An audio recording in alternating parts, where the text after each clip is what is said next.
보다 자세히 들여다보는 시간 탐정 손수호 변호사님 어서 오십시오. 네, 안녕하세요. 지금 4명의 확진자가 추가됐다는 속보를 전해드렸는데 3명은 기존의 확진자와의 접촉자입니다. 그러니까 가족이거나 이제 접촉자를 확인하는 과정에서 나온 확진자들, 그리고 1명이 중국인 관광객인 것으로 이렇게 지금 속보가 점점 추가 정보가 들어오고 있네요. 이런 상황에서 오늘 탐정에서도 좀 신종 코로나 감염병과 관련된 이야기를 가져오셨어요? 네, 그렇습니다. 오늘은 100년 주기설 이야기를 할 텐데요. 100년 주기설. 네, 100년을 주기로 세계적인 감염병이 돈다. 음. 그래서 많은 사람이 죽고 또 그 결과 지구 인구가 적정 수준으로 유지되는 거 아니냐. 이런 설이 지금 온라인 커뮤니티를 중심으로 돌고 있는 거 저도 봤어요. 네, 그렇습니다. 그런데 이게 근거도 있다고 해요. 근거로 제시되는 게 있습니다. 1720년에 마르세유 흑사병. 예. 또 그 후 100년 지나서 1820년에 인도 콜레라. 또 1920년에 스페인 독감. 그리고 이번에 2020년 신종 코로나 바이러스. 그러니까 이렇게 딱 해놓고 나니까 진짜 그럴듯해 보이더라고요.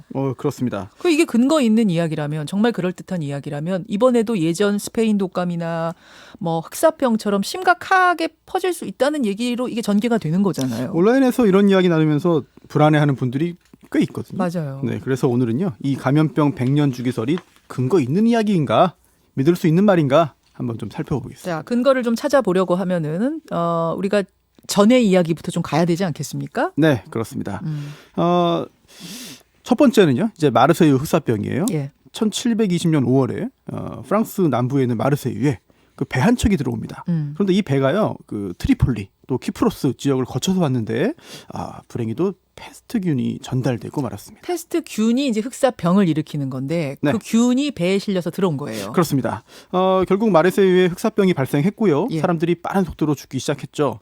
시신이 워낙 많이 쌓이다 보니까 이제 패스트벽이라는 걸 만들어서 이제 격리했을 정도였는데 2년 만에 그 마르세유 인구 9만 명 중에 5만 명이 사망했다고 그래요. 네, 또 주변 지역까지 합하면 약 10만 명이 이제 희생됐죠. 어마어마하네요. 어마어마한 병이었습니다. 그러면 100년 후 1820년은 어땠습니까? 네, 정확히 1820년은 아니에요. 하지만 1817년에 인도 겐지스강 유역의 그 풍토병이었던 콜레라가 이제 유행하기 시작합니다. 그리고 전 세계를 휩쓸었는데요. 예.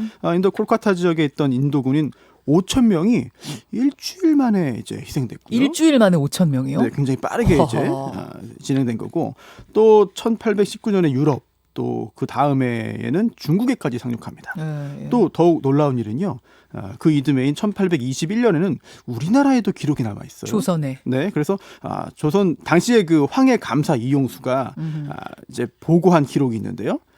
내용이 이렇습니다. 예. 사망자가 8천에서 9천 명에 이르고 한창 앓고 있는 그런 무리들은 그 수를 다 셀 수 없는 상황이다. 이게 조선시대에 8천, 9천 명이란 건 지금의 8천, 9천 명이 아니지 않습니까? 그렇죠. 지금이라고 해도 많은데 네. 그 당시 8, 9천 명은 어마어마한 숫자거든요. 네, 그리고 당시 전 세계적으로 수십만 명 사망한 것으로 추정됩니다. 그래요. 1920년은 어땠습니까? 스페인 독감이 1918년에 발생했는데요. 예. 이제 많은 분들이 스페인에서 시작된 독감 아니냐라고 생각하시는데 아니에요? 실제는 그렇지는 않습니다. 당시 1차 세계대전 중이었는데요. 그 프랑스에 주둔하던 미군 부대에서 첫 환자가 발생했어요. 그런데 전쟁 중이었기 때문에 다른 그 참전국들은 보도를 통제해서 이 독감 얘기를 하지 않았고, 참전국이 아니었던 스페인 언론에서 이 병에 대한 뉴스를 중요하게 다뤘거든요. 스페인 언론에서 보도하면서 프랑스에서 발병된 병이 스페인 네. 독감이 된 거예요? 그렇죠. 스페인 독감이 됐습니다. 스페인이 좀 억울하네요. 이렇게 되면은. 여태까지 우린 스페인에서 발생한 스페인 독감인 줄 알았는데. 그렇죠. 네. 사망자 엄청나게 많았어요. 당시 전 유럽으로 퍼지면서요. 유럽 인구의 3분의 1이 감염됐습니다. 예. 그리고 또 1차 대전에 참전했던 군인이 돌아오면서 미국에도 번졌고요. 심지어 극지방이나 태평양에 있는 작은 섬에 있는 주민까지 전염됐다고 해요. 극지방까지. 예. 당시 세계 인구가 약 16억 명으로 추정되는데 그중에 6억 명이나 감염됐다. 와. 또 사망자도 최소 2,500만 명, 최대 1억 명. 어허. 이렇게 좀 범위가 넓긴 하거든요. 사망자 추정 범위가. 예, 그 예. 이유는 인도나 중국처럼 이제 인구가 많고 희생자도 많았을 것으로 보이는 지역에서 제대로 집계되지 않았기 때문인데요. 1차 대전 사망자가 900만 명이에요. 그렇기 때문에 이 스페인 독감의 피해 규모가 엄청나다는 것을 알 수 있는 거죠. 그게 이제 1920년 무렵. 그러니까 100년 주기설이 대로 한다면 2020년이 된다.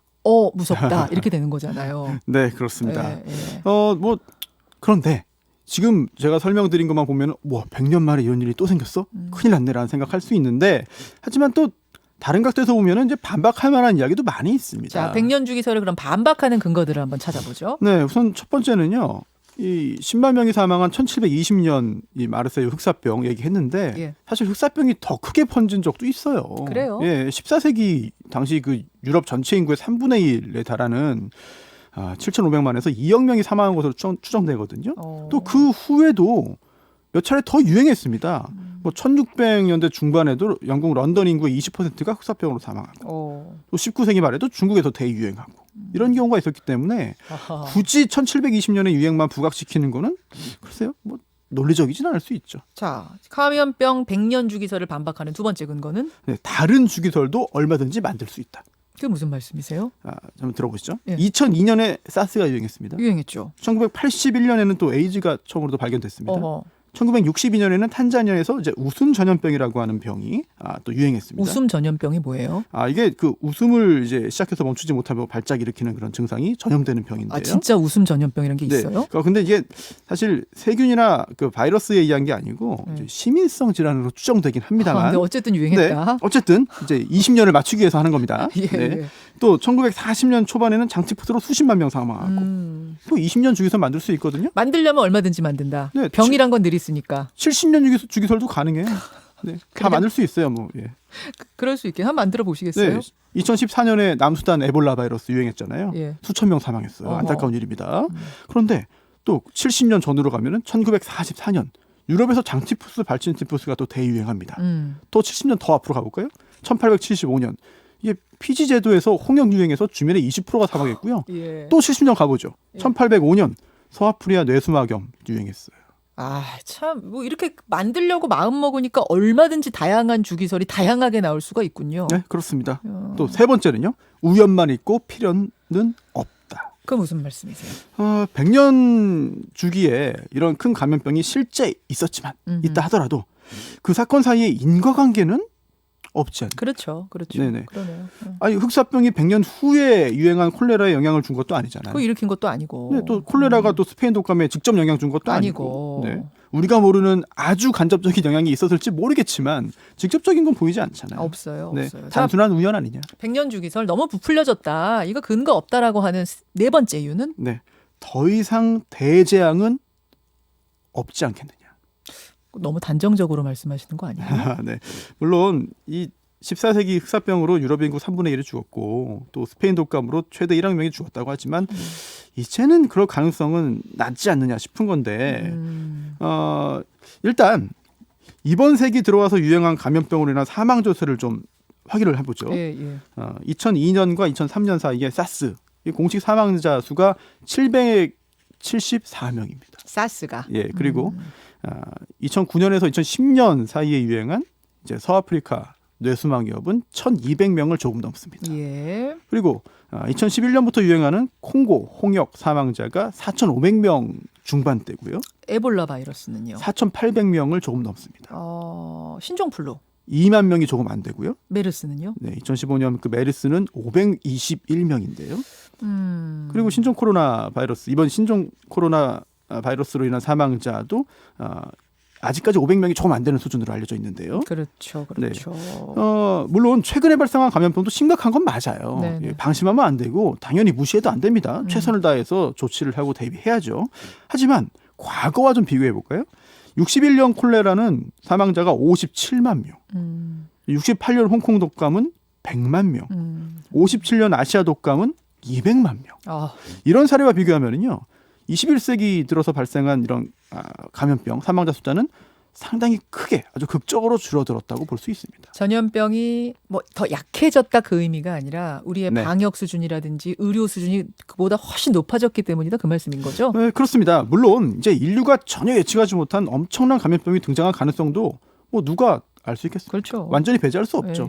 하지만 이제 과거 흑사병이나 스페인 독감 당시처럼 속수무책으로 당할 가능성은 많이 내려간 거 아닌가, 많이 작아진 거 아닌가 그런 생각이 들고요. 그렇기 때문에 과거의 이런 심각한 감염병들과 이번 신종 코로나 바이러스를 연결해서 아주 대규모 감염병의 이런 몇 년 주기설을 만들어서 주장하는 거는 적절하지 않아 보여요. 그리고 그거 보면서 우리가 너무 공포해. 바들바들 떠는 것도 안 된다. 심지어 이런 이 자연이 스스로 이런 감염병을 통해서 지구 인구를 적절히 조절한다는 주장도 있는데 그런데 그럼에도 계속 인구는 늘고 있거든요. 잘 설명이 안 되는 거죠. 손 변호사님. 네. 이게 얘기 듣고 보니까 뭐 20년 주기설, 30년 주기설, 70년 주기설 다 만들 수 있고 좀 끼워 맞춘 듯한 느낌이 있는데도 불구하고 이렇게 계속 퍼지는 이유는 뭐예요? 첫 번째로는 자극적이지 않습니까? 자극적이에요. 굉장히 무서우면서도 흥미로운 자극적이에요. 이야기, 또 생명과 안전에 직결되는 문제이기 때문에 더욱 관심이 가는 거죠. 두 번째는요? 진실이 섞여 있습니다. 최근에 이제 벌어지는 많은 대형 사기 사건들을 보더라도 아주 터무니없는 곳에서 시작해서 터무니없는 걸로 끝나지는 않아요. 팩트들이 섞여 있죠. 섞여 있습니다. 뭐 암호화폐, 블록체인, 플랫폼 사업 등등 뭔가 그럴듯한 게 섞여 있거든요. 지금 이 100년 주기설도 진실의 거짓이 끼어 넣어지거나 또는 거짓의 진실을 섞거나 이렇게 만들었어요. 그러네요. 그렇기 때문에 더 설득력 있게 들리는 거죠. 세 번째 이유도 있어요? 정보 부족. 정보 부족. 네, 신종 코로나 바이러스 감염증은 이번에 처음 확인된 거잖아요. 네, 처음 최초에 어떻게 발생했는지, 어떻게 인간에게 옮겨졌는지, 또 어떤 특성을 가지는지 정보가 좀 부족합니다. 뭐 백신이나 치료제는 당연히 지금은 없고요. 관심이 커진 상태지만 정보가 없다 보니까 여러 가설과 추측들이 등장을 하고 또 공포심에 의해서 또 쉽게 확산되는 거 아닌가 싶습니다. 그런 생각이 저도 드네요. 드네요. 100년 주기설, 지금 인터넷상에 떠돌고 있는 100년 주기설의 이모저모를 손탐정이 좀 분석을 해주셨는데 이번에 준비하시면서 꼭 하고 싶었던 메시지가 있습니까? 뭐 저도 불안감을 느끼긴 합니다. 특히 중국에서 확진자와 사망자가 늘고 있고요. 또 우리나라에서도 이 최초 방역막에 걸리지 않은 환자가 이제 나오다 보니까 걱정이 되죠. 또 뉴스쇼를 듣다가도 중간중간에 속보가 들어오잖아요. 들어와요. 그거 전달해 주실 때 저는 굉장히 무서워요. 그래서 제가 최대한 안 무섭게 하려고 하는데도 들으시면서 무섭죠. 네, 이런 뭐 불안감이 커질 수 있는 상황이거든요. 그런데 이제 이런 불안감이 자칫 가짜 뉴스 때문에 더 증폭될까 봐 걱정됩니다. 맞아요. 공포 마케팅으로 이어져서는 안 된다는 말씀 여기까지 듣고 우리 댓글쇼에서 좀 더 이어가죠. 네. 수고하셨습니다. 손수호 변호사였습니다. 김현정의 뉴스쇼는 청취자 여러분의 참여로 이루어집니다. 트위터, 페이스북, 레인보우 게시판, 그리고 단문 50원, 장문 100원의 유료 문자 샵 1212, 우물정 1212 통해 참여하실 수 있습니다. 김현정의 뉴스쇼, 여러분과 함께 만듭니다.